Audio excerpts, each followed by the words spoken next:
Yikaroonies! Peace and many, many blessings, y'all. It is Tanyyah, TP, the Perspective Dealer, and 3 years later, I'm just now realizing I've never made an introductory video, this is who I am, a get to know me, you know, nothing informational. I kind of just was like showing up in this space, giving a whole bunch of information, and I just felt like it didn't really matter if y'all knew me or not because the work was there.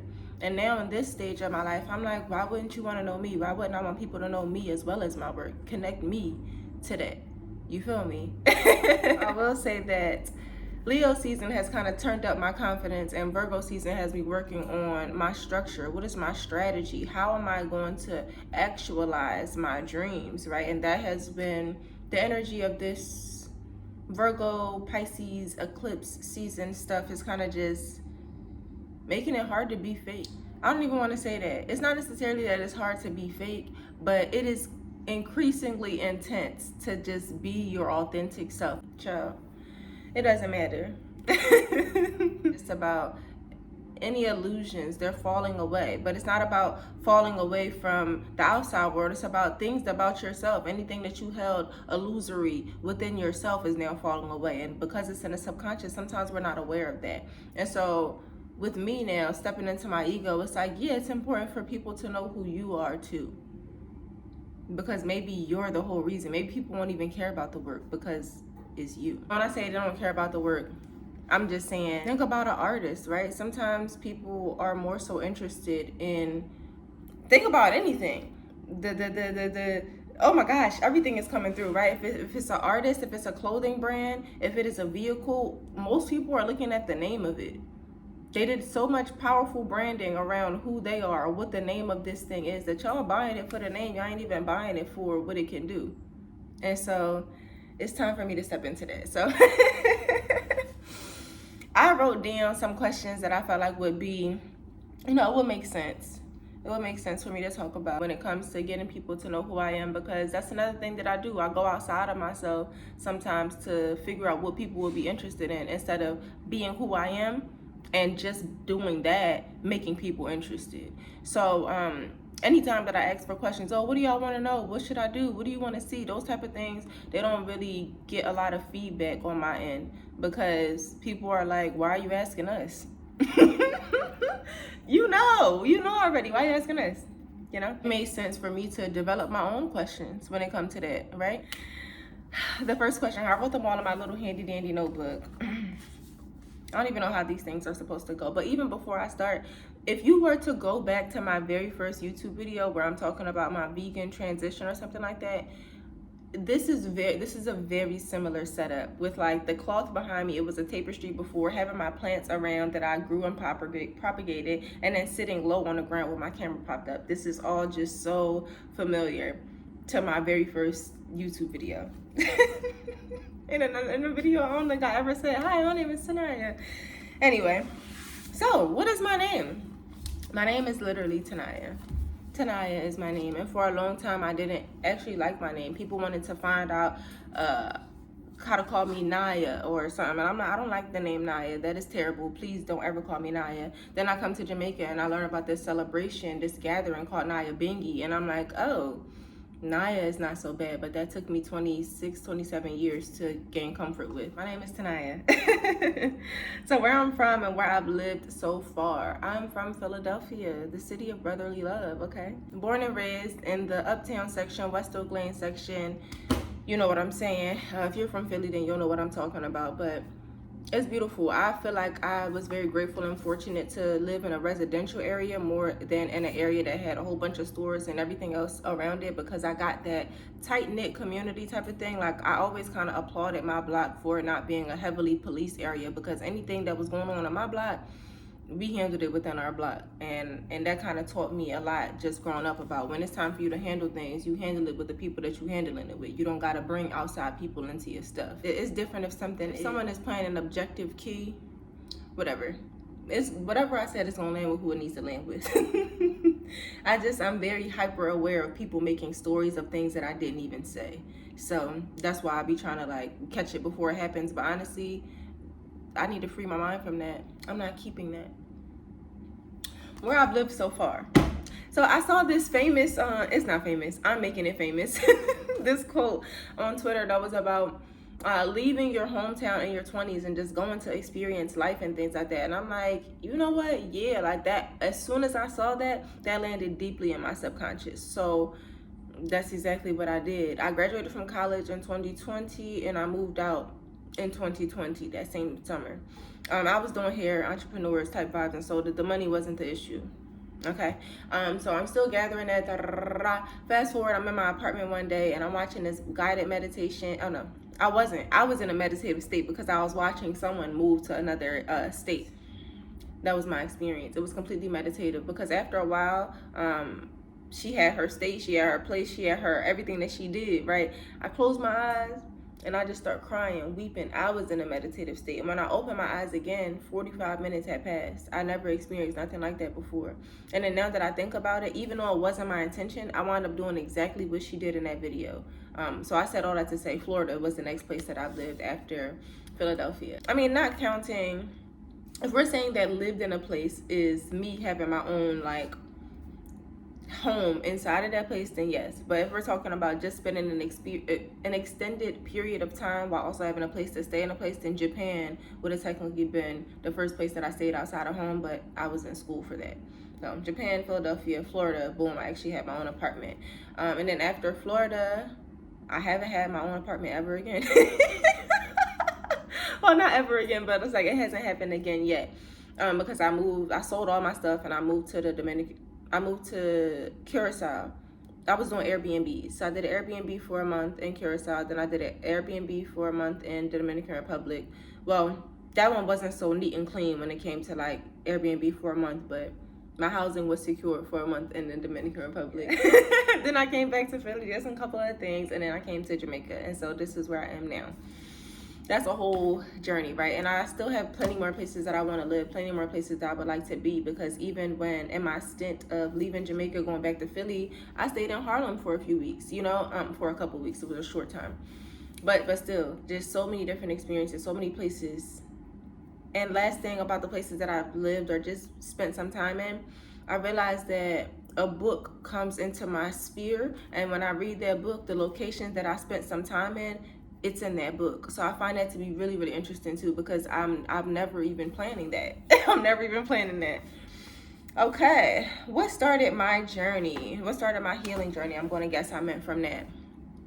So I realized I've always been a deep, introspective, emotional, sensitive person, but none of those superpowers started to kick into me until I would really say 2020, 2021, when I started diving into conspiracy theories. And I've always been one to like lean into that way, because that always made more sense. Like whatever people were saying and conspiring about, it made more sense than reality and what was on the news and what the adults were saying and da-da-da-da. So that was kind of easier for me to grasp and lean into. That felt like true wisdom. So going deeper into like Hollywood and the government and what all they be doing and stuff like that, the things that they're into, that's kind of what started my journey, because I'm like, oh wow, this is some deep stuff. I need to figure out how to up my protection. And it wasn't really like I didn't feel protected type of thing. It's more like once you are aware of certain things, your awareness kind of puts you at a different level of what you now have to do for yourself to protect yourself. Yeah, and then like going into those realms of protection and going into prayer and going into, that's how I pretty much started my journey, just interest. And so after the conspiracy theory stuff, I went into herbalism. After the herbalism stuff, I went into Reiki. After the Reiki stuff, I went into tarot. After the tarot stuff, I went into just energy, right? Yeah, but food was a part of the diet. I mean, food was a part of my journey and everything. I don't think that I would have been able to really tap into the depth of the conspiracies that I was into. Not really conspiracies, because, child, they've been unfolding in real time as of late. But I don't think that I would have been able to fully grasp it if I was eating the stuff that I was eating at the same time, because the stuff that you're eating is a form of consumption, and the things that you are consuming are going to have a lot to do with what you can really understand and what can fully land, because it has a lot to do with your spiritual wealth. So essentially, conspiracy theorist stuff and figuring out how to protect myself and build up my own inner strength and protection and faith and all that, that is what started the journey. That's what got me into it around 2020. Things that I enjoy or do for fun. Read energy. I saw like a meme that said that, and it's very, very true. I really do just read energy for fun. sometimes go outside and just take walks, look at different colors. Like, I'm just an experience with my senses type of person. So anything that I can go and enjoy and do that has all my senses involved, I'm for it. Sign me up. Sign me up. But I love to dance, I love to swim, I love to create. So whether I'm like, you know, sketching, drawing, painting, things like that, I enjoy to just quiet my mind. I love to plant, I love to grow things, I love to make things beautiful. Like, I'm very much into beautifying a space and just making it better from what I perceive as better, right? Because there don't be nothing wrong with the spaces, but they can always be more beautiful. A space can always be more beautiful. An outfit can always be more beautiful. A person can always be more beautiful, right? It's just like, what are we adorning? And when I'm talking about a person being more beautiful, what I'm going to adorn is the stuff on the inside, because that's going to naturally bring out more beauty on the outside. Yeah, that was a quick one. Oh, and I love to cook. I love to cook and I love to eat. So, yeah, basically anything that you can roll down to experiencing with multiple senses, that's me.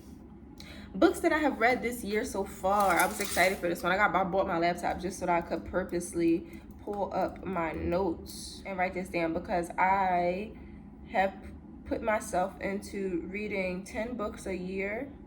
And then this year I upped it to 15, because I wanted that for myself. You know, I wanted to be able to just read more, and eventually I want to be able to do 30, even 100 books a year, because yes, there are that many books, right? And I have that many interests. I'm not that curious. So my 2025 book list: The 5 People You Meet in Heaven by M Albom. I didn't write the first name, so I'm guessing the first name. I'm not going to do that again. Last name Album. That was the audiobook. Freshwater by A Emezi was another audiobook. The Girl Before by J.P. Delaney. I found that book in one of those little libraries. Also, pro tip, if you love reading, okay, and if you love reading and you love an adventure and you love spontaneity, look up the Little Free Library website. Go onto their map and kind of just see what little free libraries are near you. And if you're ever on a domestic trip in the U.S., do the same thing. Pull up the map and see where you are, because then you can give a book and get a book, and it's like in different locations and stuff. Like, that's just so expansive. So that's what I did a couple times while I was in Edgewater, Florida. Number 4 was The Story Collector by E. Woods. 5, Wildseed by Octavia Butler.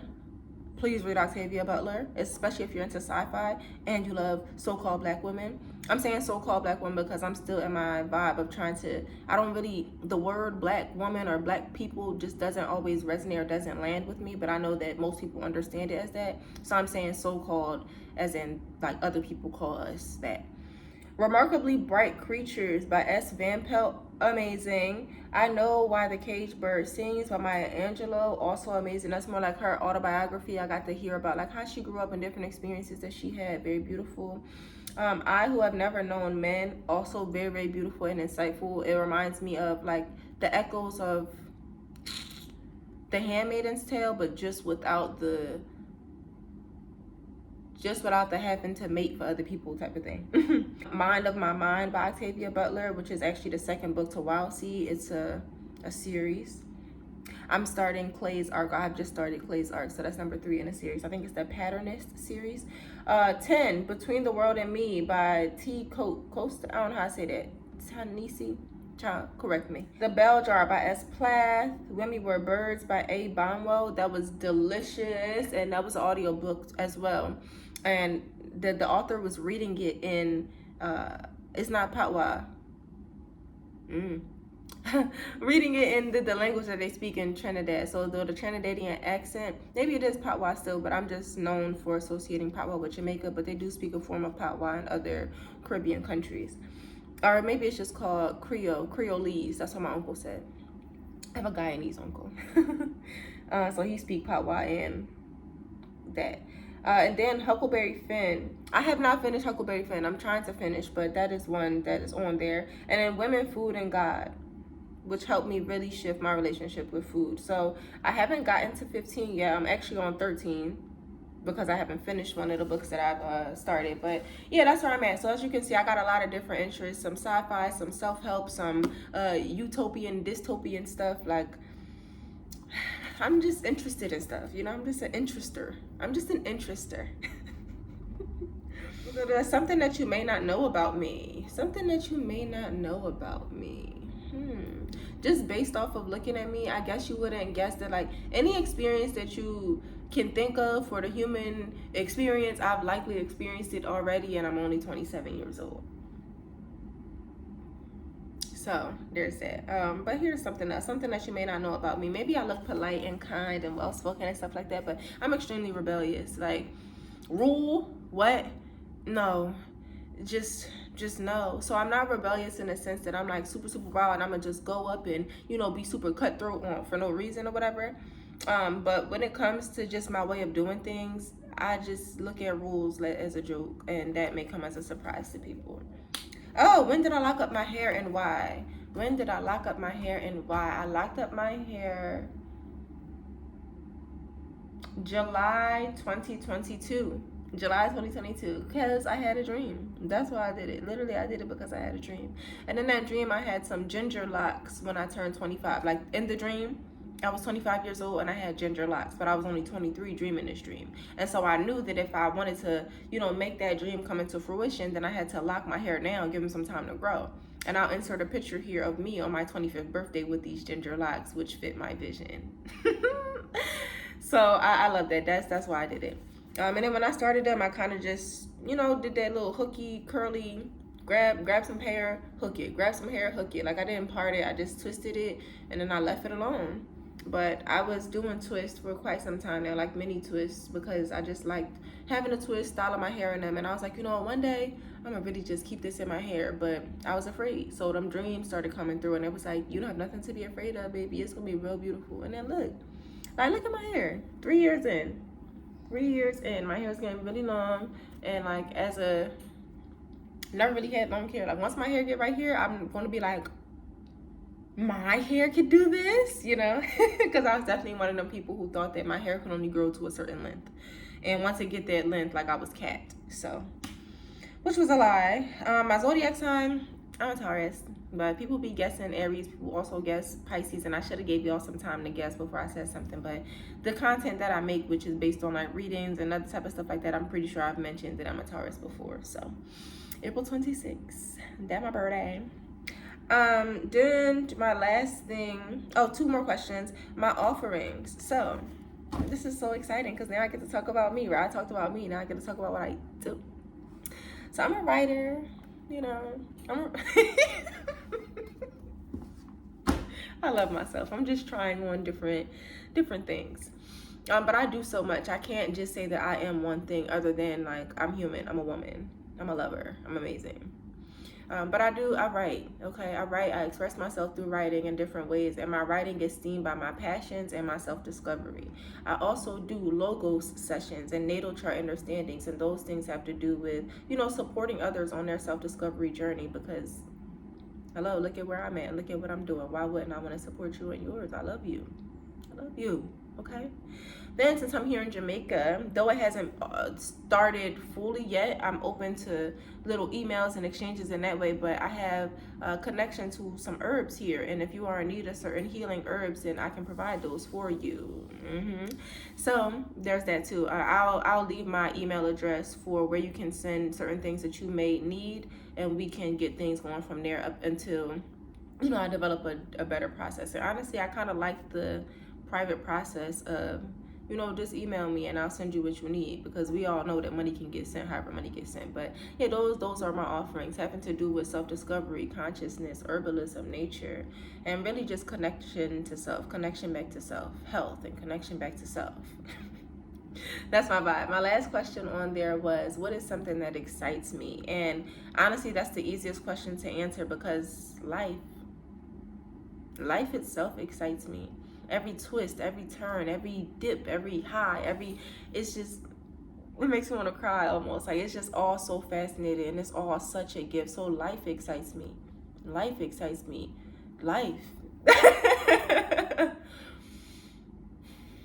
Just life. Life truly is the greatest gift, and it's just an honor. It is the biggest honor to wake up every single day and just take more breaths and get more opportunities and learn more stuff and meet more people, and you know, life excites me.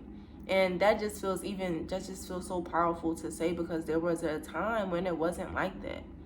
there was a time when it wasn't like that. And since it is September, I saw a post talking about it being a prevention month for unaliving self.